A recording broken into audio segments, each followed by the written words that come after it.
सही सोच और सामूहिक प्रयास, इसमें कैसे सही लोग आ सकते हैं। इतनी अवस्था होने के बाद, 50 से ज्यादा अवस्था होने के बाद मैं किसी राजनीतिक पार्टी में आया। तो ये जो नेता है हमारा प्रशांत किशोर, उसकी भावना से आया।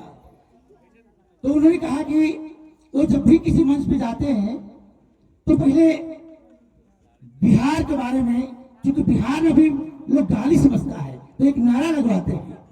तो मैं आगे कुछ शब्द अपने रखूं, उससे पहले मैं बिहार कैसे पूरे राष्ट्र में सम्मानित हो, उसके लिए नारा लगाएंगे। मैं बोलूंगा जय बिहार, तो आपसे आशा करता हूं कि आप भी बोलें जय जय बिहार, जय बिहार। क्या लगता है कि बिहार के सम्मान के लिए ये आवाज काफी है? जय बिहार, जय बिहार, धन्यवाद। तो अभी यहाँ जो हम आए हैं, सभी साथी ने बहुत कुछ लंबी बातें बता दी हैं, मैं ज्यादा आपका समय नहीं लूंगा, काफी समय हो गया है। तो मैं बताऊं कि ये जन स्वराज की 11 अप्रैल को एक ऐतिहासिक रैली होने वाली है, जिसमें आप जानेंगे कि हमारे ये जन स्वराज आएगा तो 5 चीज आपके लिए कैसे हो जाएगा।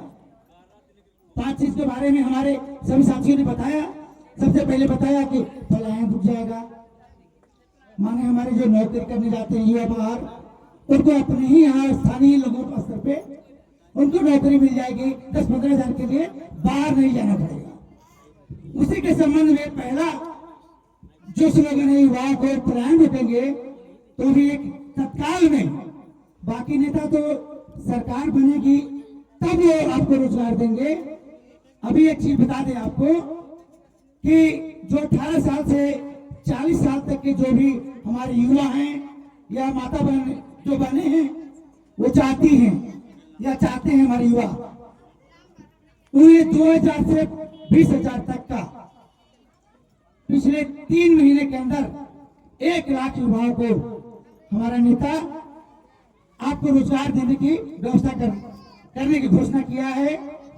उसके लिए आप यहां से आपको जाने आने का भाड़ा की व्यवस्था, 5 दिन आपको वहां पर एलसीटी घाट पर सत्याग्रह आश्रम है, ये नोट कर लीजिए।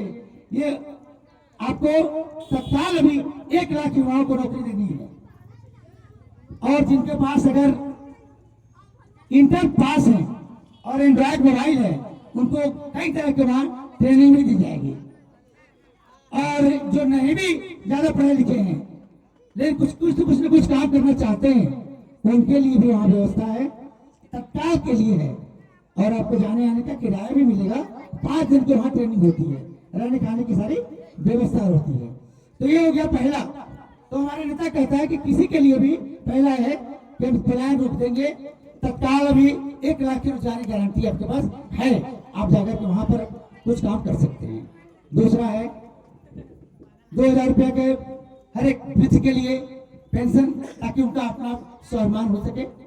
तीसरा, हमारे महिलाओं के लिए 4% ब्याज पे लोन उपलब्ध कराना।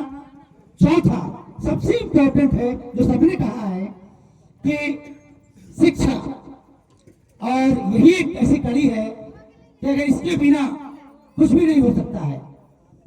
लोहिया जी ने कहा था कि सबको शिक्षा सबको काम, अपने आप आ जाएगा रोटी कपड़ा और मकान। लेकिन आज तक लोहिया जी के गुरु मानने वाले लालू जी और नीतीश जी 35 सालों में आपके बच्चे, हमारे भाई बहनों को उन्होंने शिक्षित नहीं किया। और अगर शिक्षित नहीं किया तो कभी गरीबी दूर हो ही नहीं सकती। और प्रशांत किशोर का सबसे पहला एजेंडा था, जब वो बिहार घूम रहे थे तो देखते थे क्या गरीबी है। आज ये जो स्कूल है हमारा, वहां से खिचड़ी दी जा रही है और इस कॉलेजों में डिग्री दी जा रही है। दोनों जगहों में पढ़ाई नहीं हो रही है। तो उसका कहना है कि हम आपके बच्चों को, जब तक हम नेतरहाट ऐसा हर एक प्रखंड में वो व्यवस्था करेंगे, उसको करने में 5 से 10 साल लग सकता है, लेकिन तब तक हम यहाँ पे उन बच्चों को प्राइवेट स्कूल में भेजने के लिए सरकार पैसा देगी।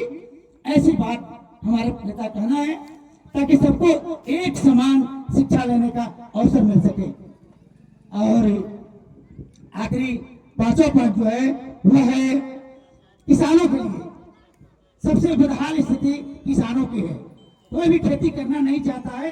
खेती आजकल सिर्फ दाल रोटी का जरिया रह गया है। अभी हमारे बीच एक प्रगति